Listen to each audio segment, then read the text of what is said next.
moltes coses. Per exemple, recordar que un dels punts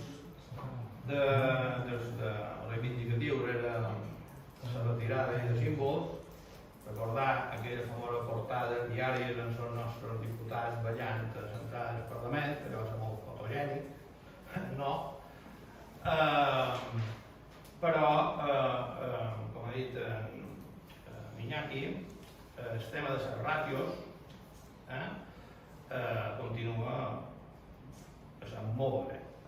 Més encara ara que se torna a la presencialitat de les escoles. Mentre hi ha hagut el Covid molt actiu, sabeu que s'han hagut d'espaiar les taules i els pupitres i les aules, i clar, això ha obligat a una davallada de ràtios. Ara que això, aquest curs ja se planteja tornar a la normalitat, hi ha unes ràtios altíssimes.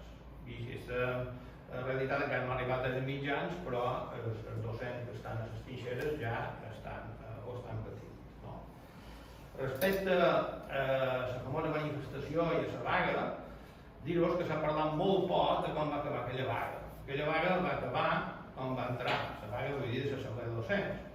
Se va entrar amb una consulta, amb una votació, i se va sortir amb una altra votació. I per sortir de la votació se va aconseguir la promesa del govern, de la Francina Armengol, que en aquella època de retallades, que tots els nous ingressos que es poguessin aconseguir, un tant per cent, que crec que era 10, aniria a educació. D'això no s'ha entrat a parlar mai més. Mai més, i ni s'ha anat a investigar, i ha quedat com a dada oblidada. I això és molt important recordar-ho. Recordar que se va llevar estil o se va llevar sèrie de símbols, però aquest punt queda a dins l'oscuritat. Més coses que voldria dir, que no s'ha dit, no?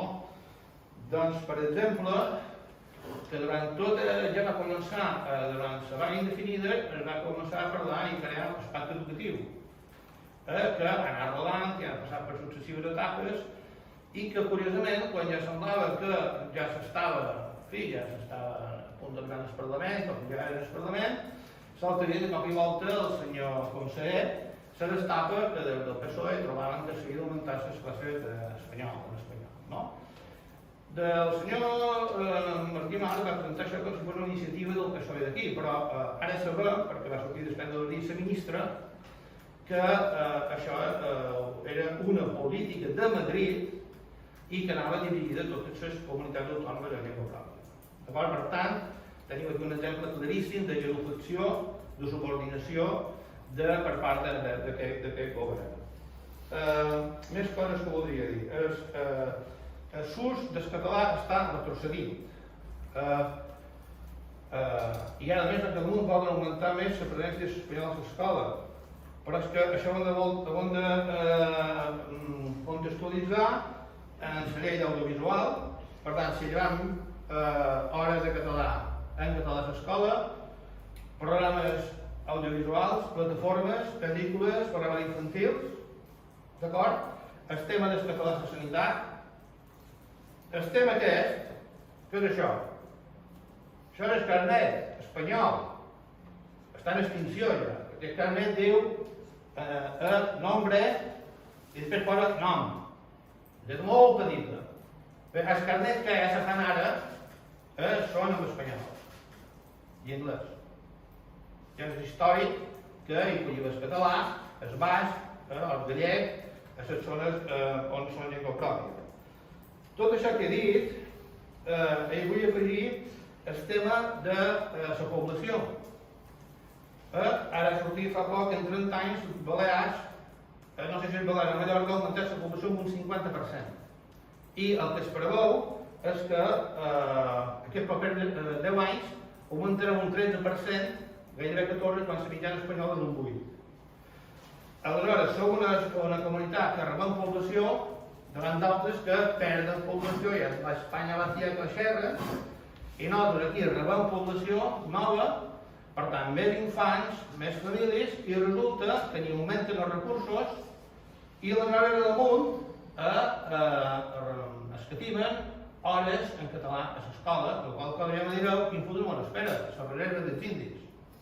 Perquè si tenim una llau de població, el que pertoca és més recursos, més mitjans, més professorat, més hores de televisió, més programes infantils per integrar tota aquesta gent.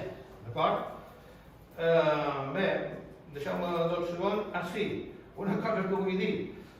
Un dels índexs que ens pot servir com a estat català és la llengua de la selectivitat. Curiosament, l'any 2014, l'ús del català a selectivitat va arribar al màxim, que va ser l'any del conflicte, que era més encès, van començar la vaga indefinida, d'acord? Bueno, allò, a partir de llavors, hem anat davallant, i a cap, embossar bufetades, garrotades, expedients, i ara tenim el Francina Mongol, que el 7 del 7 mos du ara un poc més de castellà, i nosaltres aquí, doncs, sense confia, baixant la guàrdia, i malament. Perquè per mi és més perillós la Francina Mongol que el que ve obertament a la cara dins de tota aquella dures voltades. O sigui que comencen a xiu-xiuejar a les orelles, versos de cartoneros i a parça, a les soldadors priu, allò que sona molt bé, que bé, la Francineta, és quasi tant espriu. Sí, però les que volen estan ficant pel set del set.